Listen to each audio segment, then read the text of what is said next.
انا اعطیناک الکوثر، میں جلدی سے اب اس کو سورت کو بھی مکمل کر دوں تاکہ یہ ہماری سورت کمپلیٹ ہو جائے. ترجمہ کر دیتا ہوں. انا اعطیناک الکوثر، اے نبی ہم نے آپ کو عطا کی کوثر. فصلی، پس آپ نماز پڑھیے، لربک، اپنے رب کے لیے، ونحر، اور قربانی کیجیے. انا، بے شک، شانئک، آپ کا دشمن، هو الابتر، وہی دم کٹا ہے، وہی اسی کی نسل ختم ہوگی، اسی کا ذکر خیر ختم ہو جائے گا، وہی ناقص ہے، اس کا کوئی نام لینے والا ان کے بعد نہیں ہوگا. سمجھ رہے ہیں بات کو؟ اس صورت کا میں شان نزول بتا دیتا ہوں آپ کو، کچھ اس کی فضیلت کیا ہے اور اس کی تفسیر کیا ہے. یہ آپ کو تحریری شکل میں مل جائے گی، لہذا لکھنے کی ضرورت نہیں ہے. ٹھیک ہے؟ جیسے سورہ فلق اور سورہ ناس کا خلاصہ مل گیا نا آپ لوگوں کو. کس کس کو ملا ہے؟ سب کو مل گیا؟ آپ کو نہیں ملا؟ نیٹ سے دیکھ لیں، مل جائے گا انشاءاللہ. کب سے بھیجا ہوا ہے؟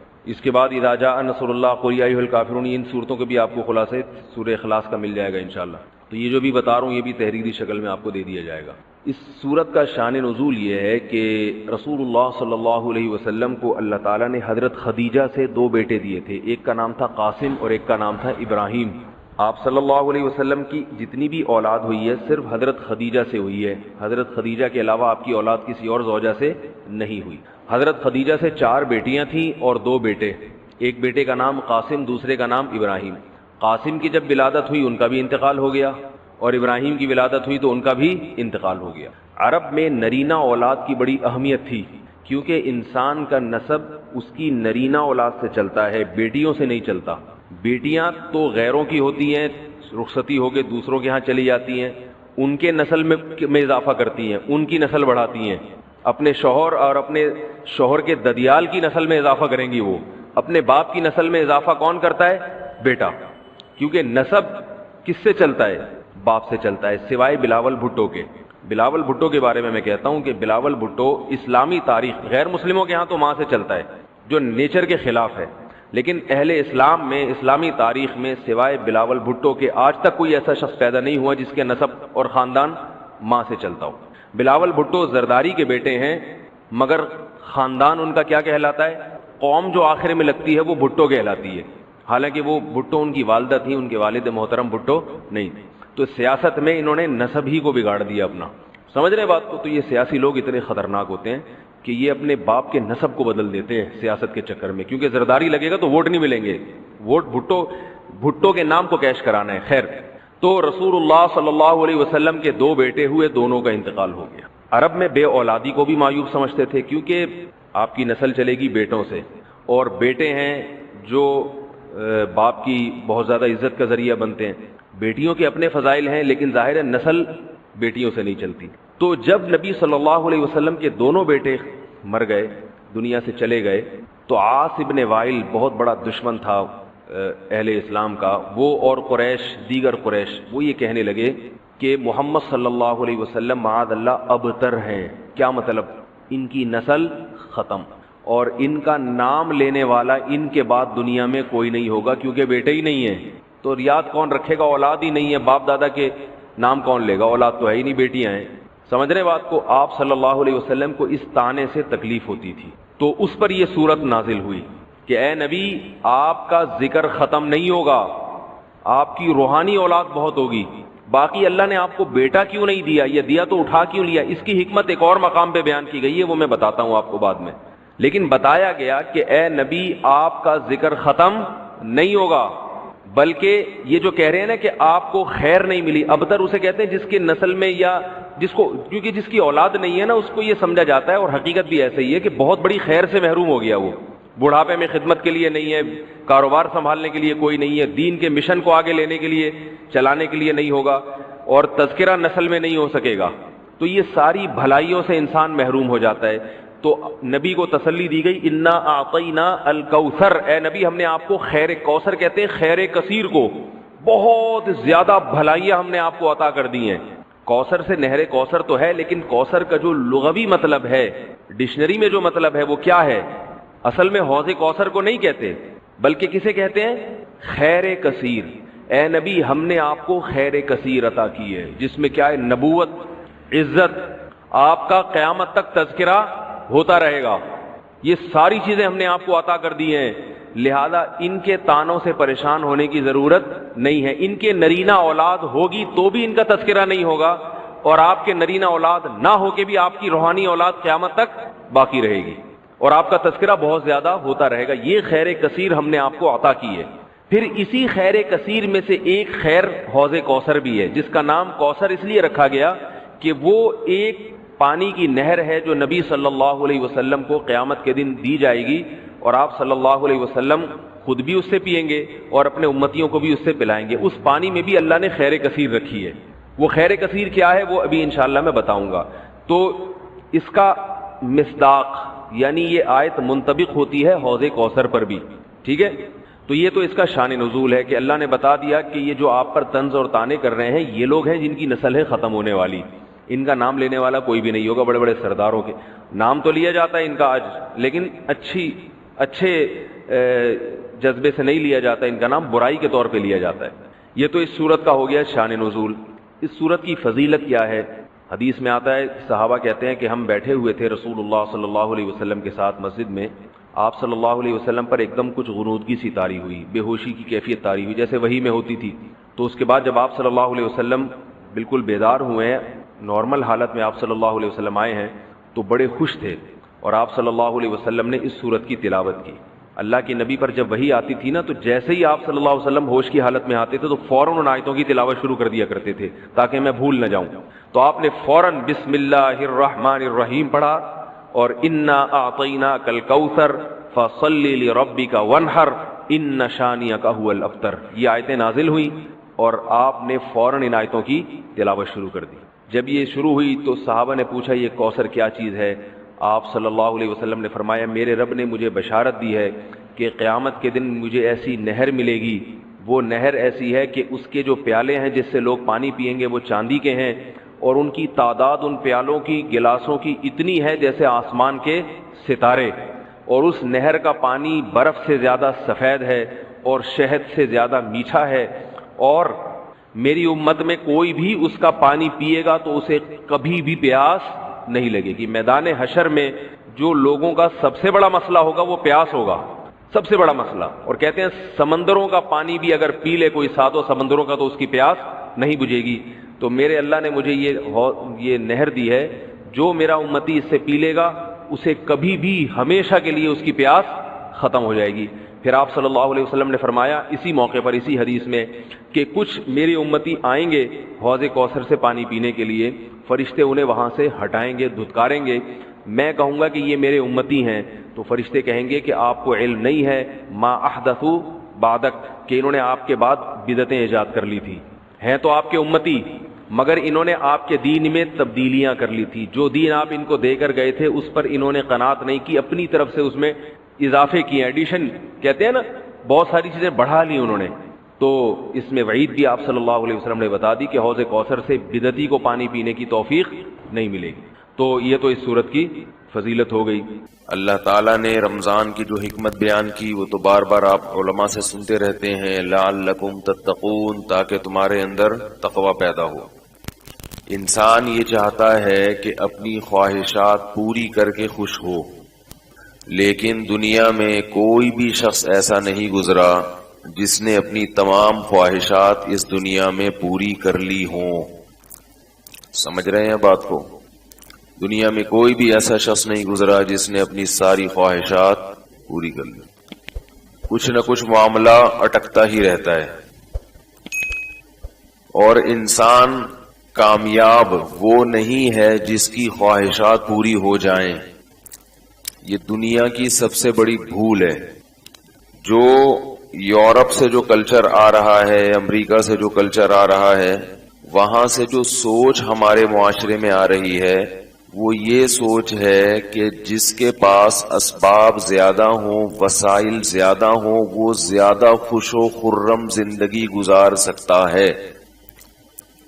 یہ سوچ 100% بولو بھائی غلط. کیوں غلط ہے؟ دلیل تو ہوگی نا غلط ہونے کی.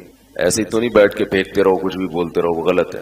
بھائی مسئلہ یہ ہے کہ اللہ تعالیٰ نے انسان کو کچھ ایسا لچکدار بنایا ہے کہ جب ہم یہ کہتے ہیں نا کہ ساری خواہشات پوری ہوں تو یہ خوش رہے گا، تو یہاں ہم ایک ٹیکنیکل فالٹ کر رہے ہوتے ہیں.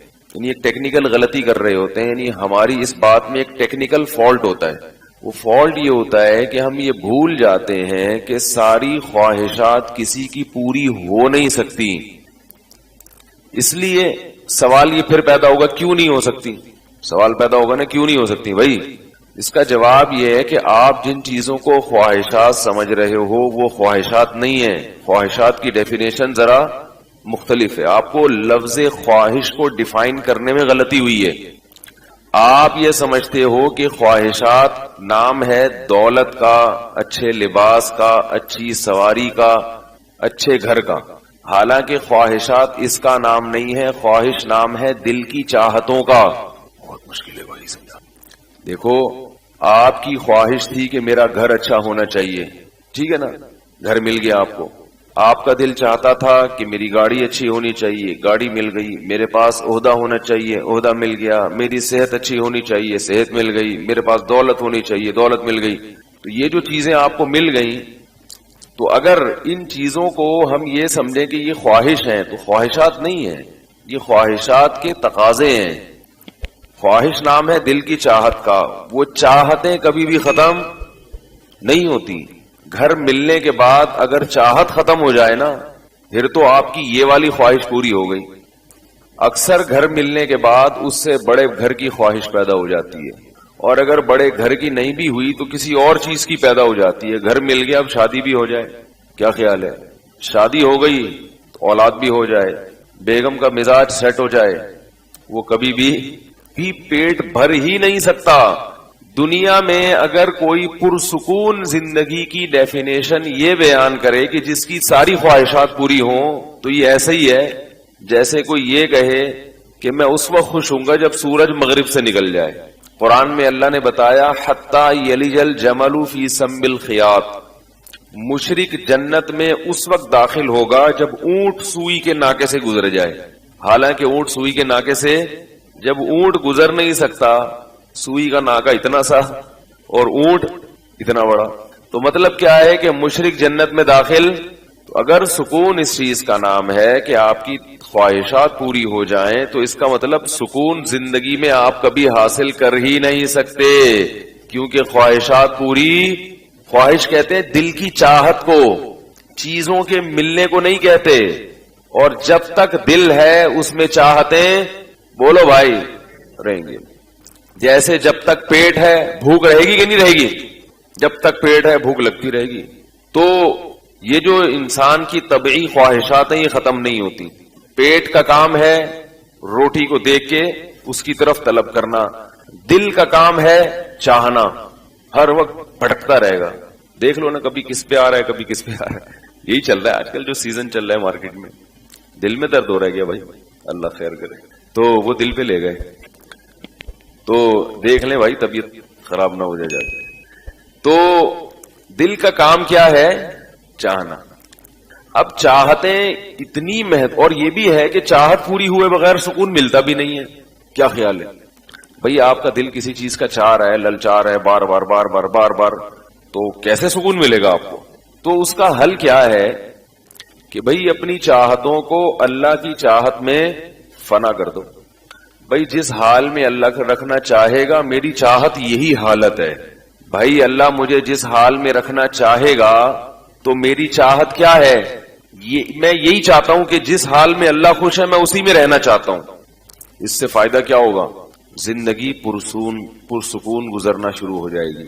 غموں میں بھی انسان کو مزہ آنا شروع ہو جائے گا. غم میں بھی مزہ آتا ہے، سکون ہوتا ہے ایک الگ سے. آنسو بہ رہے ہوتے ہیں لیکن اس کے باوجود بھی دل اندر سے مطمئن ہوتا ہے. ہمارے حضرت اس کی بڑی خوبصورت مثال دیا کرتے تھے کہ ایک آدمی بنس روڈ پہ نہاری کھا رہا ہے. پہلے بنس روڈ کی نہاری مشہور تھی، اب یہ دوسری نہاریاں بھی آ گئی ہیں. نہاری میں جتنا نیمبو نچوڑیں گے، جتنی مرچیں مسالے ڈالیں گے اتنی زیادہ چٹپٹی بنتی ہے. ایسا ہی ہے نا؟ تو آپ نے کیا کیا کہ نہاری آپ کھا رہے ہیں اور وہ بہت چٹپٹی اور آپ کے پسینے نکل رہے ہیں اسے، اور آپ اپنی جگہ پہ کرسی پہ ہل رہے ہیں اور آپ سے ایک جگہ ٹک کے بیٹھا نہیں جا رہا. اب آپ کی اس مصیبت کو کسی نے دیکھا، اس سے کچھ نہیں ہوگا اس کو رکھ دیں. آپ کی اس ٹینشن کو کسی نے دیکھا کہ یار یہ بیچارہ پسینے نکل رہے ہیں, آنکھیں سرخ اس کی, اور کبھی یوں گھوم رہا ہے کبھی ادھر کو ہل رہا ہے, ٹک کے ایک جگہ بیٹھ نہیں رہا. اور اس کی وجہ کیا ہے؟ یہ نہاری, کیونکہ جب سے اس نے یہ نوالے لینا شروع کیے ہیں اس کی یہ کیفیت ہوئی ہے. تو وہ آپ کے پاس آیا اور کہنے لگا یار آپ بہت زیادہ ٹینشن میں لگ رہے ہو, اور اس ٹینشن کی وجہ کیا ہے؟ یہ نہاری ہے. دونوں کراچی کے آئٹم ہیں, کراچی کے علاوہ پوری دنیا میں یہ کہیں بھی نہیں ملتے. دنیا میں کہیں بھی جا کے کھائی ہے نا بریانی یا نہاری, تو بریانی اور نہاری کے نام پہ مذاق کھلایا کرتا ہوں پلاؤ کھا رہا ہوں, کیونکہ پھر اگر بریانی کا ذائقہ نہیں آتا تو تکلیف نہیں ہوتی, ورنہ بڑے بڑے بورڈ لگے ہوتے ہیں بریانی, اور کراچی بریانی بھی لکھا ہوا ہوتا ہے, لیکن وہ کچھ اور ہوتا ہے بھائی. تو وہاں بھی سعودی عرب میں بھی پاکستانیوں نے ہوٹل بنا لیا نا بریانی, تو وہ بریانی نہیں ہوتی. لیکن عجیب سی بات ہے پھر وہ پلاؤ بھی نہیں رہتی, تو نیت ہم پلاؤ کی کر لیتے ہیں کہ بھئی چلو کچھ تو ذائقہ آئے گا.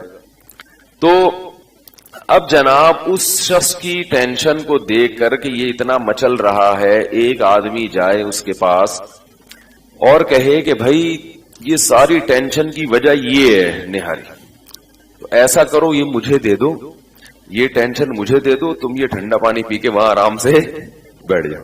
وہ دے گا یہ ٹینشن آپ کو؟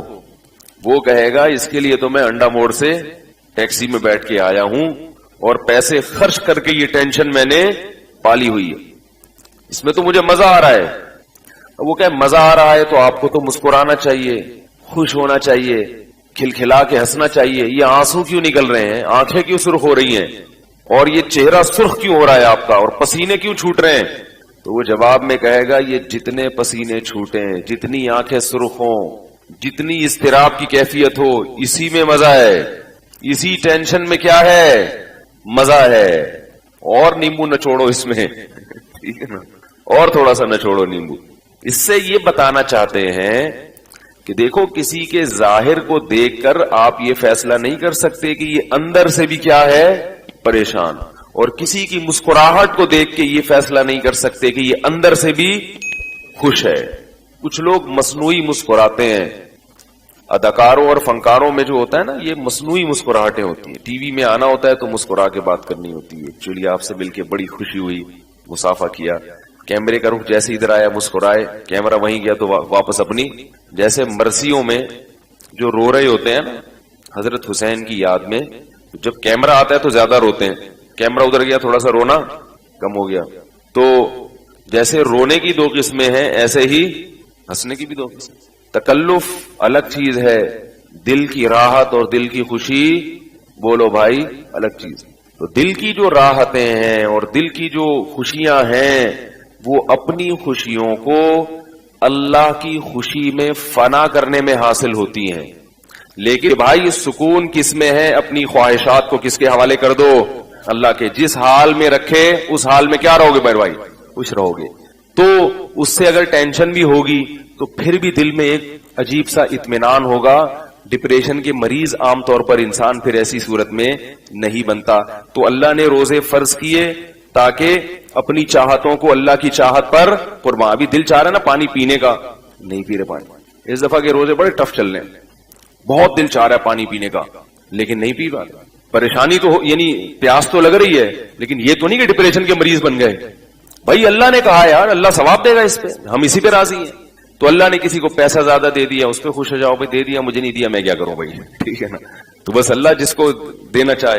تو حسد میں جل جل کے مرنے سے بہتر ہے حالات کے ساتھ انسان کمپرومائز کر لے. اب حضرت عباس نے کہا میرا بھتیجا ہے عمر میں چھوٹا ہے, مل گئی تو وہ ٹھیک ہے نا, مل گئی نا, کوئی بات نہیں, اس کو نبی مان لو. تو اللہ نے حضرت عباس کے نام کو بھی ہمیشہ کے لیے زندہ کر دیا. ابو لہب نے نہیں مانا, وہ بھی چچا تھا, اس کا نام جب بھی لیا جاتا ہے برے الفاظ سے اس کو یاد کیا جاتا ہے. تو ہمارا یہ نظریہ ہے ہمیں بنایا اللہ نے.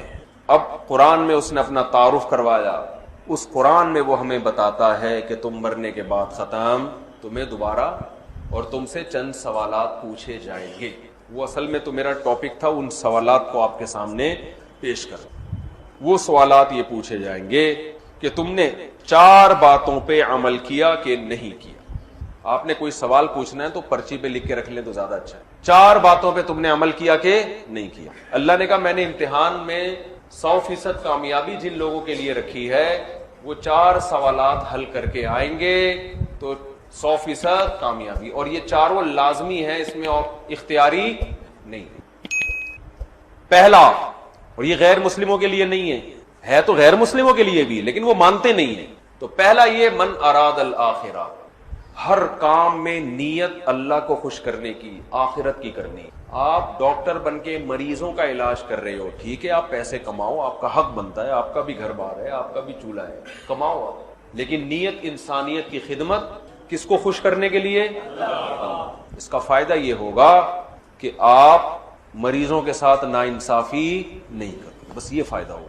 آپ مریضوں کو وہ دوا نہیں لکھ کے دو گے جو صرف آپ کے ماموں کے میڈیکل اسٹور پہ ملتی ہے, اس کے علاوہ پوری کائنات میں وہ دوا کہیں بھی نہیں ملتی. ڈاکٹر, ہمیں تو بہت تجربہ ہوا ہے, لکھ کے دیتے ہیں, وہ اس کے ماموں کی دکان پہ ہی ہے, باقی تلاش. امریکہ فون کر کے پوچھ لیے, کہہ رہے ہیں ہمارے میڈیکل اسٹور پہ بھی یہ دوا نہیں. ڈاکٹر اپنے ساتھ اپنے ماموں کی کھانچے بھی چلا رہا ہے. تو یہ کس کے ساتھ خیانت ہے؟ مریض کے ساتھ. سمجھ میں نہیں آ رہی بات؟ تو یہ من اراد الآخرہ کے خلاف ہے. آخرت آپ کی نیت, آپ کمائیں, منع تھوڑی کیا. حضرت عثمان کروڑوں روپے کے سرمایے کے مالک تھے, تاجر تھے بہت بڑے. مغیرہ ابن شعبہ رضی اللہ تعالیٰ عنہ ارب پتی تھے. حضرت ابو بکر ارب پتی تھے. ہمارے ہاں جامعۃ الرشید میں جو مالدار صحابہ ہیں نا, ان کے سرمایے پر ایک ریسرچ ہوئی ہے, تو پتا چلا کروڑوں روپے کے, اربوں روپے کے مالک تھے یہ حضرات. اتنی چاندی تھی ان کے پاس, اتنے درہم تھے. نبی نے ان کو مال رکھنے سے منع نہیں کی, اور یہ انہوں نے اپنے لیے بھی, اپنی ذات میں بھی استعمال کیا. نبی نے کیا فرمایا؟ ایماندار تاجر قیامت میں پیغمبروں کے ساتھ ہوگا. تو تجارت سے نہیں روکا, تجارت میں ایمانداری کا حکم دیا. ہاں, جہاں دنیا آخرت سے ٹکرا رہی ہوگی, تجارت کر رہے ہو, دکان کھولی ہوئی ہے, اذان ہو گئی, نماز کا ٹائم ہو گیا, تو اب اللہ آپ کو دکان کھولنے کی اجازت نہیں دیتا. تو قرآن کہتا ہے جو آخرت کا ارادہ رکھتے ہیں, آثر الحیات الدنیا, تو جس نے دنیا کو آخرت پہ ترجیح دے دی, اس کا مطلب اس کا آخرت کا ارادہ نہیں ہے. جب ٹکرائے گی نا دنیا اور آخرت, تو کس کو فوکس کرنا ہے؟ آخرت کو. سمجھتے ہو بات کو کہ نہیں سمجھتے؟ تو ڈاکٹروں کو ڈرنا چاہیے اللہ سے. اپنے ہدیے نذرانے کے چکر میں جو ہوتا ہے نا, وہ جو ریپرزینٹ کر رہے ہوتے ہیں اس دواؤں کو, میڈیکل ریپ والے, وہ گفٹ دے رہے, وہ رشوت ہے, وہ گفٹ نہیں ہے وہ. تو دوسری شرط اللہ نے بیان کی, وسعى لها, آخرت کی نیت بھی کرے اور اس کی پھر کوشش بھی کرے. خالی نیت کر کے بیٹھا رہے, میری نیت ہے 1 کروڑ لوگوں کو کھانا کھلانے کی, نیت کرنے پر گورنمنٹ کی طرف سے کوئی پابندی کر لو. میری نیت ہے 4 شادیوں کی خواتین سے معذرت کے ساتھ, آپ کی کہہ رہا ہوں, میں اپنا نہیں کہہ رہا. بعض لوگ ارادہ کرتے ہیں نا 4 بیوہ رکھوں گا میں.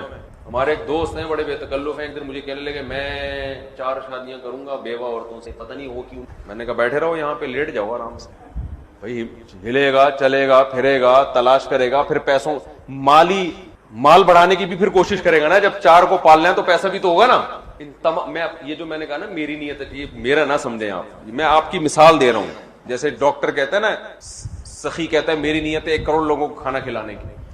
تو بہت سے لوگ ارادہ کر کے بیٹھے ہوئے, ہم بیوہ عورتوں کا گھر بسائیں گے, طلاق یافتہ عورتوں کا گھر بسائیں گے, اور آرام سے لیٹے ہوئے. میں حج کروں گا, میری نیت ہے حج کرنے کی. تو بھائی حج پہ تو پیسے فری میں حج ہوتا ہے بھائی, پیسے لگتے ہیں, حج درخواستیں آتی ہیں, یہ آپ سوالات جمع کرتے رہیں, پھر مجھے دے دیے گا آخر میں. تو کوشش کیوں نہیں کر رہا؟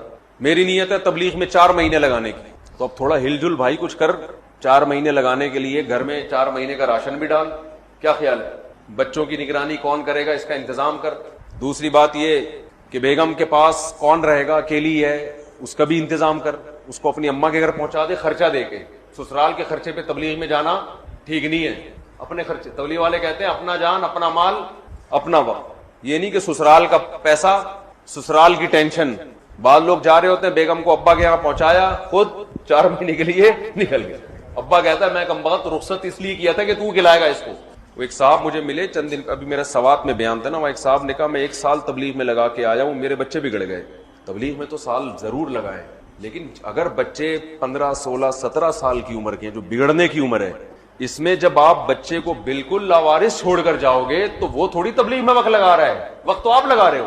وہ چرسیوں میں اٹھ بیٹھ گیا, وہ ہیروئنچیوں میں بیٹھ گیا, وہ تو برباد ہو جائے گا. اس کا پہلے انتظام کر کے جاؤ. تو اللہ کہتے ہیں آخرت کی صرف نیت کافی نہیں ہے, اس کی کوشش. وسعى لها, کوشش بھی کرنی ہے, ترتیب بنانی ہے, سوچنا ہے, جماعت میں نکلنا ہے تو کرنا ہے عملی طور پر. تبلیغ والے تو ترغیب دینے کے لیے کہہ دیتے ہیں کہ نیت کر لو, وہ اس لیے کہ چلو کچھ تو کرو نا, جب نیت کرے گا تو انشاءاللہ ہلے گا بھی تھوڑا سا وہ, لیکن پھر اس کے بعد کچھ کرنے کی کوشش بھی کرے. عورت چاہتی ہے میں پردہ کروں, تو خالی نیت سے تھوڑی ہوگا بھائی, تھوڑی سی تو ہمت بھی کرے نا, کوشش کرے, کچھ نہیں تو اسکارف لینا ہی شروع کر دے, کچھ نہیں تو باہر کے مردوں سے پردہ کر لے, پھر آہستہ آہستہ دیور سے بھی ہو جائے گا, چچا بھائی سے بھی ہو جائے گا. عورت پہ پردہ فرض ہے نا, دیور سے, چچا بھائی سے بھی پردہ فرض ہے. آج ہمارے گھروں میں یہ والا پردہ بالکل ختم, دیور سے پردہ ہی نہیں ہے. حدیث میں آتا ہے الحم موت, دیور تو موت کی طرح ہے. اب لوگ کہتے ہیں, اب بھابیاں جب دیور سے پردہ کرتی ہیں دیور کو غصہ آتا ہے کہ میری کیا غلط نظریں ہیں کیا.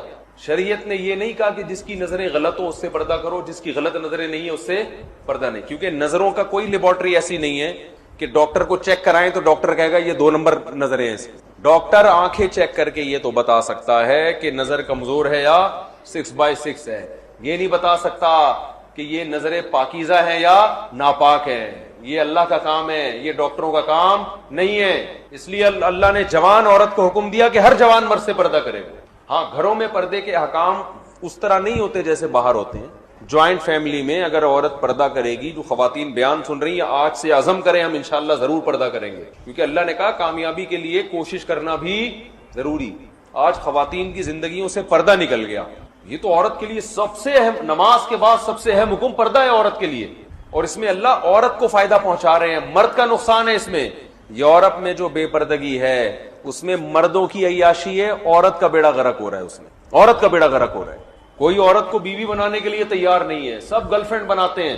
تو جوائنٹ فیملی میں پردہ آسان ہے, اس میں یہ کر لے کہ سر پہ موٹی چادر لے لے, کہیں دیور گزرنے والا ہے تو فوراً چادر آگے کر لے. دیور پشتوں میں دیور ہی کہتے ہیں نا, فلیور, لیور, لیور. اب جیسے سر پہ چادر رکھے, دیور نے آنا ہے تو ذرا کھنکھار لے, تھوڑا سا کھانس لے, اور بھابھی تھوڑا سا چادر کو چہرے سے آگے کر دے, بس اتنا کافی ہے. سامنے بیٹھ کے گپ شپ نہ لگائے دیور کے, یہ نہ کرے. تو اتنا بھی نہیں کرتے بھائی, یہ تو پھر اللہ کے حکم کی بغاوت ہے نا. ہمارے نبی کہہ رہے ہیں الحم موت, دیور سے زیادہ سخت پردہ ہے. سخت کا مطلب پردہ لازمی کرنا ہے اس سے. تو وسعا, اللہ فرماتے ہیں نیت بھی آخرت ہو اور اس کے ساتھ ساتھ کوشش. تیسرے نمبر پہ اللہ نے کیا فرمایا, وسعا لہا سعیہا, آخرت والی کوشش, اخپل طریقے سے کوشش نہیں چلے گی. ہمارے پٹھان بھائی بہت سے کام اخپل طریقے سے کر رہے ہوتے ہیں. اخپل اسلام کیا مطلب, آپ نے کوشش تو بہت کر لی مگر وہ کوشش جو آخرت والی ہے, یعنی جس کو اللہ رسول نے بتایا کہ یہ آخرت والی کوشش, وہ نہیں کر رہے آپ. دیکھو آپ نے رمضان میں روزہ رکھا, 13-14 گھنٹے کا روزہ ہو گیا, بھوک پیاس سے آپ تڑپ رہے ہو, سورج غروب ہو گیا, سب لوگ روزہ افطار کر رہے ہیں, جلدی جلدی بھائی کھجور کھاؤ. دیر کرنا کیا ہے, مکروہ ہے, ناپسندیدہ ہے, خلاف سنت. آپ نے کہا نہیں, میں 14 گھنٹے کا تو پشاور میں سب نے رکھا ہے روزہ, میں 18 گھنٹے کا رکھا. ورنہ پشاور اور کراچی میں فرق کیا ہوگا, تو کراچی والے بھی رکھ لیتے ہیں 13-14 گھنٹے. ہم جب پشاور میں ہیں پھر پشاور میں تو پھر ہم کتنے گھنٹے کا رکھیں گے, ہم زیادہ, ہم طاقت زیادہ ہے ہمارے اندر, ہم کتنے گھنٹے کا رکھوں گا, 18 گھنٹے کا. اور جتنا میں بھوک اور پیاس میں نے اللہ کے لیے برداشت کی ہے, میں 3 گھنٹے اور برداشت کروں گا. یہ میری طرف سے غریبی ہے. کمپنی ہوتی ہے نا بھئی, یہ تو آپ نے کپڑا خریدا ہے, خواتین مارکیٹ سے کپڑا خریدتی ہیں نا, بہن یہ ہماری طرف سے, یہ آپ نے کپڑا خریدا, یہ دوپٹہ ہماری طرف سے فری, ہوتا ہے کہ نہیں ہوتا. تو آپ اپنی طرف سے غریبی نہیں لگا سکتے بھائی. یہ آپ کوشش تو کر رہے ہو, لیکن یہ کوشش آپ کی اپنی بنائی ہوئی کوشش ہے, یہ اللہ اس کے رسول نے نہیں بتائی. آپ فجر کی 2 رکعتیں پڑھتے ہو, اگر آپ اپنی طرف سے محنت کر کے 3 پڑھ لو, نماز قبول ہوگی. مسلمانوں کے ہاں 2 طرح کی عیدیں ہوتی ہیں, ایک بڑی عیدیں اور ایک چھوٹی عیدیں. ایک عید الفطر, عید الاضحیٰ. یہ سال میں عید الفطر بھی ایک دفعہ اور عید الاضحیٰ بھی ایک دفعہ. یہ اس میں ہم نماز پڑھتے ہیں, نہاتے ہیں, دھوتے ہیں اور مصلی کی طرف جاتے ہیں, ایک دوسرے کو مبارکبادیں دیتے ہیں, جانور ذبح کرتے ہیں. ساری دنیا میں یہ منائی جاتی ہے, کیا خیال ہے. اور ایک ہفتے میں ایک ایسی عید ہے جو ہر ہفتے ریپیٹ ہوتی ہے, جس کو جمعے کا دن کہا جاتا ہے. یہ بھی چھوٹی عید ہے. یہ بھی کیا ہے, اس میں بھی کچھ عید کا لک اللہ نے ڈالا ہے. اس میں بھی خطبہ ہوتا ہے, اور عید الفطر اور عید الاضحیٰ میں بھی کیا ہوتا ہے, خطبہ. اس میں بھی 2 رکعتیں, ان میں بھی 2 رکعتیں. اس میں بھی نہاتے دھوتے ہیں, سنت ہے. اور ان دونوں عیدوں میں بھی کیا خیال ہے بھائی, نہاتے. ان دونوں عیدوں میں روزہ حرام, اور جمعے کے دن بھی روزہ مکروہ. خاص جمعے کو مخصوص سمجھ کے روزہ رکھنا حدیث میں اس سے منع کیا ہے. کسی کا چھٹی کا دن ہے یا اس کو آسانی ہے تو ایک الگ بات ہے. اس نیت سے روزہ رکھنا کیا جمعے کا دن بڑا دن ہے تو میں اس لیے روزہ رکھ رہا ہوں, اس کی حدیث میں ممانعت ہے. تو پتہ چلا عید کا لک آیا کہ نہیں آیا اس میں. اب مجھے ایک بات بتاؤ, یہودیوں کے لیے مقدس دن اور وہ عید جو ہر ہفتے ریپیٹ ہوتی ہے وہ کون سا دن تھا؟ ہفتے کا. یہودیوں کے بعد عیسائی دنیا میں آئے, عیسائیوں کے لیے کون سا ہوا؟ اتوار. تو ہمارے لیے کون سا ہونا چاہیے؟ پیر ہونا چاہیے تھا نا. جمعہ کہاں سے بول رہے ہو بھائی؟ ہم اور لیٹ آئے تو ہمارے لیے کون سا ہونا چاہیے تھا؟ پیر. اور وہ نبی کا یوم ولادت بھی تھا. لیکن نبی کا یوم ولادت تھا اس لیے اللہ نے پیر کو نہیں رکھا, ریورس کر دیا جمعے کو, تاکہ لوگ یوم ولادت کو عید سمجھنا نہ شروع کر دیں. بہت مشکل ہے بھائی, پشاور میں بات سمجھانا بہت مشکل ہے, بہت مشکل. اور یہ الحمدللہ میں ویسے چھیڑنے کے لیے کرتا ہوں, وہ تو کراچی میں بھی سمجھ میں نہیں آتی کسی کو. یہ جملہ میں کراچی میں بھی بولتا ہوں, لاہور میں بھی بولتا ہوں. وہ غیرت دلانا مقصد ہوتا ہے کہ بولے یار اتنی آسان بات ہمیں سمجھ میں نہیں, کیسی بات کرو, ایک دم بوجھ میں سمجھ میں آ رہی ہے, جوش میں آ کے بولتے ہیں, پھر آتی ہے سمجھ میں. کچھ مسائل غیرت کے ہوتے ہیں. اب آپ بتاؤ کتنی زبردست لاجک کی بات ہے کہ ہونا پیر کا دن چاہیے تھا, لیکن اور وہ یوم ولادت بھی تھا, لیکن اس کو کیا کر دیا؟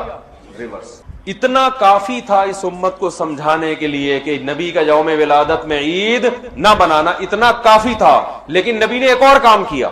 شاید نبی کو معلوم تھا, اللہ نے بتا دیا تھا کہ یہ امت باز نہیں آئے گی, تو نبی نے ایک اور کام کیا کہ پیر کو آپ نے روزہ رکھا. صحیح بخاری مسلم کی حدیث.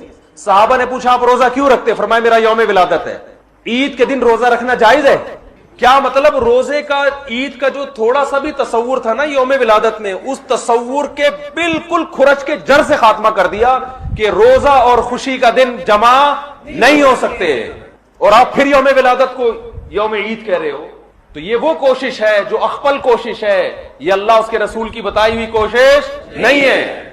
خوشی میں کھایا جاتا ہے, روزے نہیں رکھے جاتے.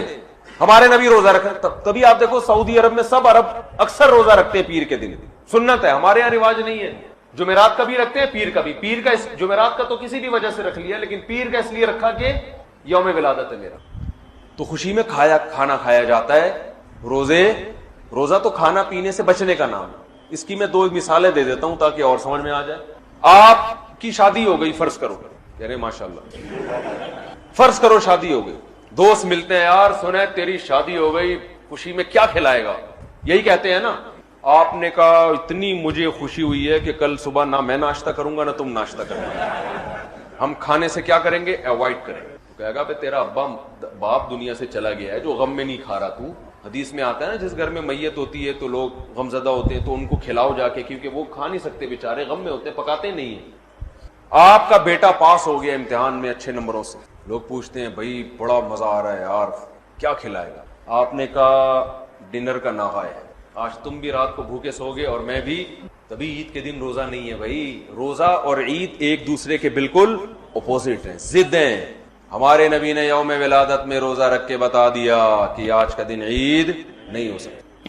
اور ایک اور بات, مسلمانوں کی عیدیں عید الفطر اور عید الاضحیٰ رات میں ہوتی ہیں, صبح ہوتی ہے. بولو نا بھائی, کرسمس صبح ہوتی ہے رات کو ہوتی ہے؟ رات میں. اسلام میں عیدیں صبح کے وقت میں رکھی گئی کیونکہ رات میں انسان شراب کباب کی طرف جانے کا خطرہ, عیاشی کی طرف, رنگ رلیوں کی طرف جانے کا خطرہ زیادہ ہوتا ہے, بتیوں کی طرف جانے کا خطرہ زیادہ ہوتا ہے. تمیز سے نہیں مناتا وہ. صبح بدتمیزی سے عید منائی نہیں جا سکتی صبح کے ٹائم میں, ہے بھائی. صبح تو نہا دھو گے, نماز پڑھ. جمعے کو بھی دن کی روشنی میں رکھا گیا, جمعہ رات میں نہیں رکھا گیا. اسلام کے سارے تہوار کب ہو رہے ہیں؟ اور عید میلاد النبی صبح منائی جاتی ہے یا رات کو؟ جوش و خروش آتا ہے رات کے, بتیاں, پھر ناچ گانے بھی ہونے لگے آج کل, کیک کاٹنا شروع ہو گئے, بریک ڈانس شروع ہو گیا معذرت کے ساتھ. کوئی ناچ رہا ہے, کوئی نبی کی محبت میں ناچ کے گر گیا نیچے, ہے جی, پتہ نہیں کیا کیا کر رہے ہوتے ہیں. یہ وہ کوشش ہے جو آپ کی اخپل کوشش, یہ اللہ رسول کی بتائی ہوئی کوشش نہیں, بلکہ اللہ رسول اس کے خلاف بتا رہے ہیں. سمجھتے ہو بات کو کہ نہیں سمجھتے ہو؟ تو چھوڑ دو یہ سب کچھ. تو اللہ نے قرآن میں کیا فرمایا؟ پہلی شرط نیت آخرت, دوسری شرط کوشش بھی کرے, تیسری شرط کوشش بھی اپنی نہیں بلکہ آخرت والی کوشش, چوتھی شرط وَهُوَ مُؤْمِنٌ, توحید پرست بھی ہو, ایمان بھی ہو. کفر کے ساتھ یہ نیکیاں قبول نہیں. کافر اگر اللہ کو راضی کرنے کے لیے کروڑوں لوگوں کو کھانا کھلائے، دنیا میں اجر مل جائے گا، آخرت میں کوئی اجر نہیں ملے گا. کبھی غیر مسلم میت کے لیے دعا نہیں کر سکتے، زندہ کے لیے کر سکتے ہیں، غیر مسلم مر گیا تو اس کے لیے دعا کی بھی، ریسٹ ان پیس بھی نہیں کہہ سکتے اس کو. آپ جو مر گیا، آج کل لوگ کہہ رہے ہوتے ہیں اس کی روح کو اللہ جو ہے نا امن میں رکھے، بس اللہ نے پابندی لگا دی. تو وَهُوَ مُؤْمِنٌ، ایمان. کیا مطلب؟ مزار پرستی یہ ایمان ہے یا شرک ہے؟ شرک ہے. یہ ندا لغیر اللہ، صرف یا اللہ مدد چلے گا اللہ کے ہاں، اور کوئی نعرہ اللہ کے ہاں قابل قبول نہیں. ہم کہتے ہیں ایاک نعبد و ایاک نستعین، صرف تجھ سے تیری عبادت کرتے ہیں اور مدد صرف. یہ صرف کا لفظ بھی لگا ہوا ہے اس ترجمے میں، کیونکہ مفعول بھی جو آبجیکٹ ہے نا اس کو پہلے کر دیا. ایک ہوتا ہے نعبدو کا، اس کا مطلب ہے ہم تیری عبادت کرتے ہیں، اور کا کو اٹھا کے ایا کا بنا کے پیچھے لے آیا تو عربی گرامر جو جانتے ہیں اس کا مطلب ہے صرف تیری صرف تجھ سے مدد. ایاک نستعین، تیرے علاوہ کسی سے مدد نہیں مانگتے. تو شرک کے ساتھ میرے بھائی کوئی عمل مقبول نہیں ہے. تو یہ چار باتوں پر آپ عمل کریں گے تو فَأُولَئِكَ كَانَ سَعْيُهُمْ مَشْكُورًا. اللہ فرماتے ہیں ان کے تھوڑے پر بہت زیادہ دوں گا میں. یہ تھوڑا کریں گے، اجر وہاں بہت زیادہ. اور ان پر عمل نہیں ہوا تو دنیا تو آپ واہ واہ کر لے گی، بڑا پروٹوکول مل جائے گا، کوئی کیا بن جائے گا، کوئی کیا بن جائے گا. آخرت میں جیسے پہاڑ ہوتا ہے نا راکھ کا، دیکھنے میں بڑا لگتا ہے، پھونک مارو پورا پہاڑ. تو ہمارے پاس اللہ موجود ہے تو پھر ٹینشن کس بات کی بھائی؟ بس ٹینشن یہ ہے کہ اللہ فوراً سنتا نہیں ہے. لوگ یہ کہتے ہیں ادھر مانگو ادھر جواب تو آتا نہیں ہے. میں نے جمعے کے بیان میں کہا تھا نا کہ مانگتے کچھ ہیں، جس کو مانگا تھا اس کے بچے ہم کو ماموں کہہ رہے ہیں. تو لوگ کہتے ہیں دعائیں قبول کہاں ہوتی ہیں؟ چلو جس کو مانگا تھا وہ نہیں ملی تو بھی ٹھیک ہے، دعا رد ہو گئی. وہ کسی اور کو مل گئی اور ٹینشن، اس کے بچے بھی ہو گئے، یہ اس سے بڑی ٹینشن. اور پھر اس سے بڑی ٹینشن اس کے بچے ہم کو کیا کہہ رہے ہیں؟ ماموں کہہ رہے ہیں. تو کہاں دعائیں قبول ہو رہی ہیں؟ سب الٹی ہو رہی ہیں. تو یہ وسوسے دماغ میں آتے ہیں، بھائی وہ نہیں ملی کوئی اور مل جائے گا، اللہ کچھ اور دے دے گا آپ کو، اس سے اچھا دے دے گا. تو 17ویں پارے کا جو ابتدا ہوتی ہے اقترب للناس حسابهم وهم فی غفلۃ معرضون، لوگوں کا حساب قریب آ چکا ہے لیکن وہ غفلت میں پڑے ہوئے ہیں اور اللہ کی آیتوں سے منہ موڑ رہے ہیں. ہر شخص کی موت قریب در قریب ہوتی چلی جا رہی ہے. اور کہتے ہیں هل هذا الا بشر مثلکم، یہ جو محمد صلی اللہ علیہ وسلم باتیں کر رہے ہیں یہ تو ہماری طرح کے انسان ہیں، ہم ان کے کہنے سے اپنی زندگی کیوں چینج کر لیں بھائی؟ کتنی عجیب عجیب دعوے کیے ہیں نا جو پوری دنیا میں کوئی بھی نہیں مانتا، جو بھی آپ کو نہ ماننے والوں میں، کہ تم مر کے مٹی ہو کے ختم نہیں ہوتے، تم زندہ ہوگے، حساب و کتاب دینا ہے. تو یہ بہت بڑا دعویٰ ہے. تو اللہ فرماتے ہیں لوگ کہتے ہیں کہ یہ بشر ہیں تمہاری طرح کے. افتأتون السحر، اے لوگو تم اس جادوگر کی پیروی کرتے ہو. یعنی محمد صلی اللہ علیہ وسلم کو کیا کہتے تھے؟ جادوگر. وانتم تبصرون، تم تو بصیرت رکھتے ہو. یہ تو کلام پڑھ پڑھ کے لوگوں کے دلوں پہ حکومت کر رہے ہیں، تو جادو ہے معاذ اللہ. اللہ فرماتے ہیں وما ارسلنا قبلک الا رجالا نوحی الیہم، بھائی ہم نے جتنے پیغمبر بھیجے سارے مرد بھیجے ہیں، انسان بھیجے ہیں. آج تک کوئی پیغمبر ایسا نہیں ہے جو ہماری طرح کا انسان نہ ہو، کوئی اور مخلوق ہو. یہ پہلی دفعہ تھوڑی ہوا ہے. اس صورت میں اللہ نے توحید کو بہت زیادہ بیان کیا اور ابراہیم علیہ السلام کا واقعہ بہت اہتمام سے بیان کیا اس صورت میں. پہلے میں ابراہیم علیہ السلام کا مختصر واقعہ بیان کرتا ہوں، پھر دوسرے پیغمبروں کا جو اللہ کے ساتھ معاملات ہوئے. وَلَقَدْ آتَيْنَا إِبْرَاهِيمَ رُشْدَهُ مِن قَبْلُ، ہم نے ابراہیم کو پہلے ہی سے ہدایت دی تھی. ابراہیم اپنے والد اور اپنی قوم سے کہنے لگے ما هذه التماثيل التي انتم لها عاکفون، یہ کیا تصویریں ہیں جن کے سامنے تم ہر وقت مستنڈے بنے ہوئے بیٹھے رہتے. مستنڈے کا لفظ میں استعمال کر رہا ہوں، ایسے گردن جھکا کے ان کے ادب احترام میں بیٹھے رہتے. تصویروں میں ایسا ہی ہوتا ہے نا، لوگ اپنے پیروں کی تصویریں لگاتے ہیں، بت بھی ایک تصویر ہی ہوتی ہے. تو بڑی حقارت سے کہا یہ کیا ہے، صبح شام ان کے سامنے جھکتے ہو اور مٹھائیاں لا کے رکھ رہے ہو. اور وہ جو کرتے ہیں نا ہندو لوگ صبح شام پتہ نہیں کیا کیا کر رہے ہوتے ہیں، سیوا کر رہے ہو، ان کی بتیاں جلا رہے ہو. یہ کیا ہے، یہ ان کی اوقات کیا ہے؟ جب بھی کسی کے پاس کوئی بات کی دلیل نہیں ہوتی نا تو اس کو دلیل سے بات سمجھ میں نہیں آتی.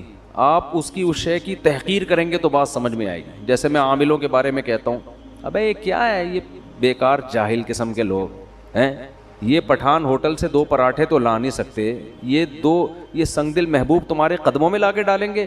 یہ جو دلیل ہے نا, اسٹائل, اس سے ان عاملوں کی عظمت دل سے نکل جاتی ہے. اگر عقل مند ہوگا آدمی, عقل مند نہیں ہوگا تو پھر وہ تو پھر سمجھاتے رہو ساری زندگی.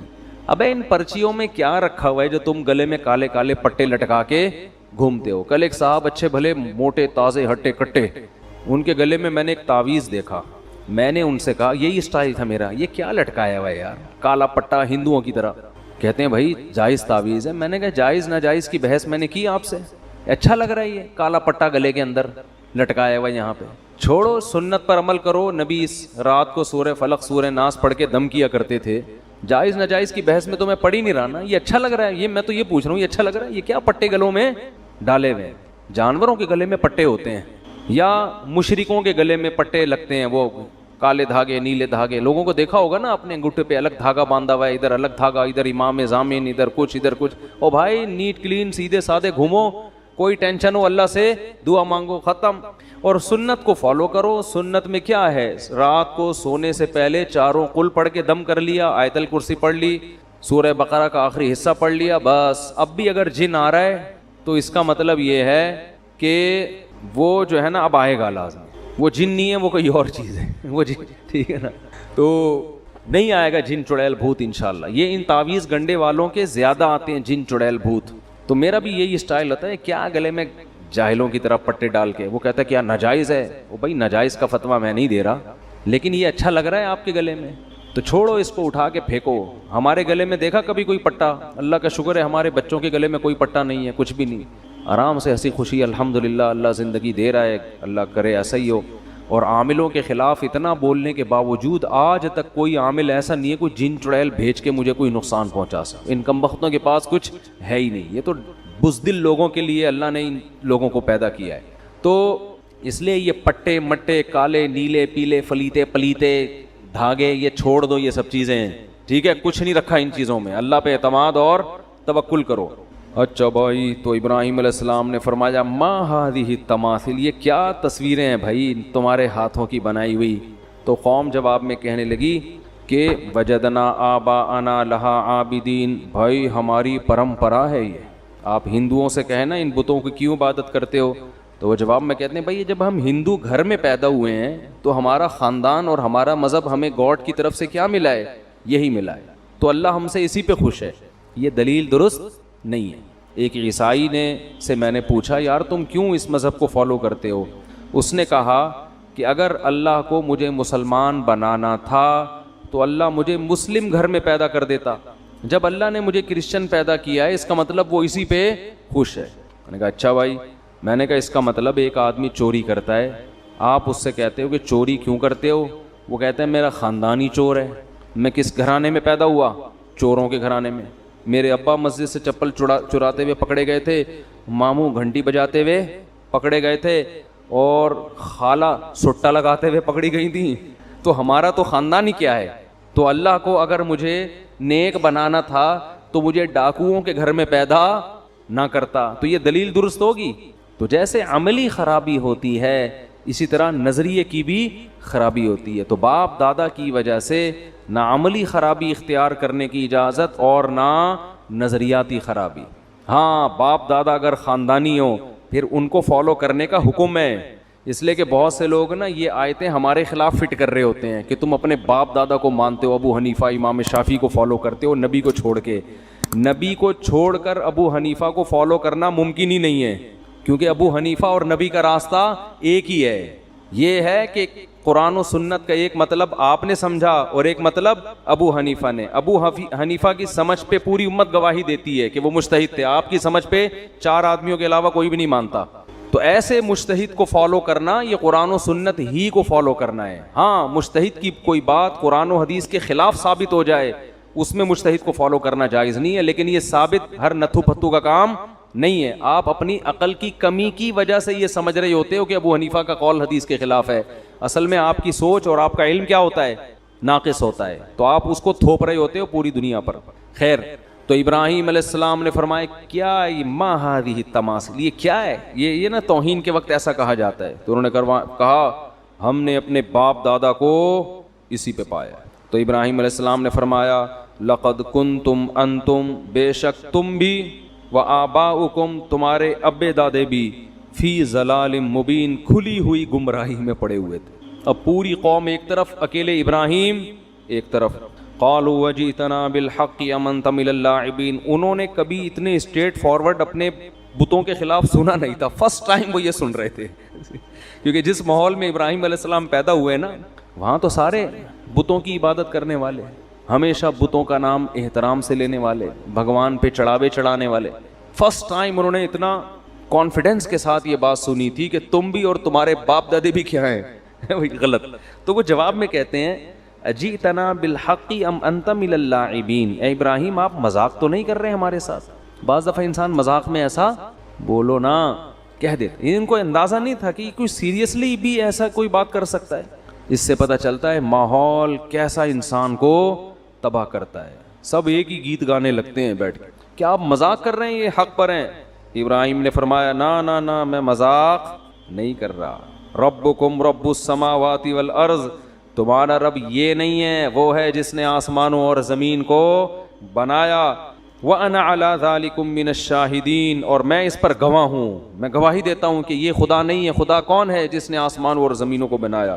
اور پھر کہنے لگے وَتَاللَّهِ لَأَكِيدَنَّ أَصْنَامَكُمْ، ایک تدبیر سوچی انہوں نے، یہ دل میں کہا انہوں نے کہ یہ لوگ، وہ تو کئی سال سمجھاتے رہے نا، قرآن تو مختصر واقعہ بیان کرتا ہے، سمجھاتے رہے، ان کے سمجھ میں نہیں آیا. تو حضرت ابراہیم کے دل میں آیا کہ ایک ورک شاپ کرواتا ہوں میں ان کو. ٹھیک ہے نا، کیا کرواتا ہوں؟ ایک پراپر ورک شاپ، ایک پریکٹیکل کر کے میں ان کو دکھاتا ہوں. تو ابراہیم علیہ السلام نے کیا کیا، انہوں نے سوچا کہ جس دن یہ لوگ تہوار منانے جائیں گے، ان کا کوئی تہوار آتا تھا اس میں سب اکٹھے ہوتے تھے. یہ بھی عجیب بات ہے، ہر قوم تہواروں میں اکٹھی ہوتی ہے اور مسلمان عید کے دن ہر ایک اپنی اپنی مسجد میں اخپل طریقے سے نماز پڑھا رہا ہے. حالانکہ ہمیں تو زیادہ بڑا اجتماع کرنا چاہیے نا. یہ بھی ایک عجیب سا کام ہو رہا ہے مارکیٹ میں.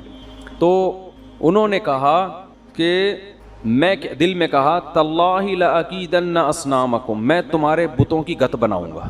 انہوں نے کہا جب جو ہے نا پریکٹیکل کر کے دکھاؤں گا پھر شاید ان کو عقل آ جائے. تو وہ قوم کہیں تہوار میں جانے لگی. حضرت ابراہیم سے کہا آپ بھی چلیں. انہوں نے فرمایا انی سقیم، میری طبیعت ٹھیک نہیں ہے. تو یہ جو کہا نا طبیعت ٹھیک نہیں ہے، تو یہ بظاہر تو جھوٹ ہے لیکن حقیقت میں جھوٹ نہیں تھا. ان کی نیت یہ تھی کہ ان بتوں کو دیکھ دیکھ کے میری طبیعت خراب ہو رہی. اس کو توریہ کہتے ہیں کہ آپ ایک لفظ بولتے ہیں اس کا مطلب آپ کچھ اور لیتے ہیں اور سامنے والا کچھ اور، یعنی ذو معنی لفظ استعمال کرنا. تو حضرت ابراہیم نے ذو معنی لفظ استعمال کیا، میری طبیعت خراب ہے. انہوں نے کہا چلو ٹھیک ہے آپ آرام کریں، ہم چلے جاتے ہیں. تو پھر کیا کیا، فَجَعَلَهُمْ جُذَاذًا إِلَّا كَبِيرًا لَهُمْ، سب کو ٹنڈا اور لنجا کر دیا. انہوں نے گئے نا ان کے جو بھی ان کا بت خانہ ہوگا اس کے اندر بہت سارے بت تمیز سے رکھے ہوئے تھے. یہ روزی دینے والا، یہ اولاد دینے والا، یہ شادی کرانے والا، یہ کوئی شادی کر کے پھنس گیا تو اس کو اس مصیبت سے نکالنے والا. مختلف قسم کے بتوں کی ورائٹیز تھیں. ابراہیم علیہ السلام نے جا کے، بڑی ہمت کی بات ہے، پوری قوم میں اکیلے یہ کام کر رہے ہیں، تو کسی کے کان کاٹ دیا، کسی کے ہاتھ کاٹ دیا، لنگڑا کنا بنا دیا کسی کو. تو یہ سارا کام کرنے کے بعد جب وہ لوگ واپس، اچھا بہت ابراہیم علیہ السلام نے ذہانت یہ کی کہ جو ان میں سب سے بڑا مستنڈا تھا نا اس کے گلے میں کوڑھالا لٹکا دیا. اس کو کچھ نہیں کیا اس کے گلے میں کیا کر دیا، کلہاڑا لٹکا دیا. تو جب وہ واپس لوٹے تو وہ اپنے بتوں کا حال دیکھ کے حیران ہو گئے، بھئی یہ ہمارے بت کو، ہمارے بھگوانوں کو، خداؤں کو ہو کیا گیا ہے. تو کہنے لگے من فعل ھذا بآلہتنا انہ لمن الظالمین، جس نے ہمارے خداؤں کے ساتھ یہ حرکت کی ہے وہ بہت بڑا ظالم ہے. اب کس نے کی ہے؟ قالوا سمعنا فتى یذکرہم، لوگوں نے کہا ایک نوجوان ہے جو اکثر ان کا تذکرہ، برا تذکرہ کرتا رہتا ہے. ایک دن کہہ رہا تھا یہ کیا تم لوگوں نے رکھے ہوئے ہیں عبادت کے لیے. یقال لہ ابراہیم، اس کا نام کیا ہے؟ ابراہیم. اسی نے کیا ہوگا، اور تو کوئی برا بھلا بولنے والا نہیں ہے. قالوا فاتوا به على اعین الناس، لوگوں نے کہا کہ سب کے سامنے اس کو لے کر آؤ تاکہ سب کے سامنے جرم کا اعتراف کرے وہ. قالوا اانت فعلت هذا بآلهتنا یا ابراہیم، کیا آپ نے اے ابراہیم ان بتوں کے ساتھ یہ کیا ہے؟ ایک کی آنکھ غائب ہے, ایک کی ناک پتہ نہیں مارکیٹ سے شارٹ ہو گئی ہے, ایک کا گھٹنا تلاش کر رہے ہیں, تلاش کرنے کے باوجود نہیں مل رہا, پتہ نہیں کدھر گیا ہے. تو آپ نے کیا یہ؟ حضرت ابراہیم نے فرمایا بل فعلہ کبیرہم ھذا, یہ جو ہے نا یہ جو سب سے بڑا نہیں ہے, چپ کر کے آرام سے مسٹنڈا بنا ہوا بیٹھا ہوا ہے, جس کو کچھ بھی نہیں ہوا اور کلہاڑا بھی اسی کے گلے میں, اس نے کیا ہے. فاسألوہم, اور جن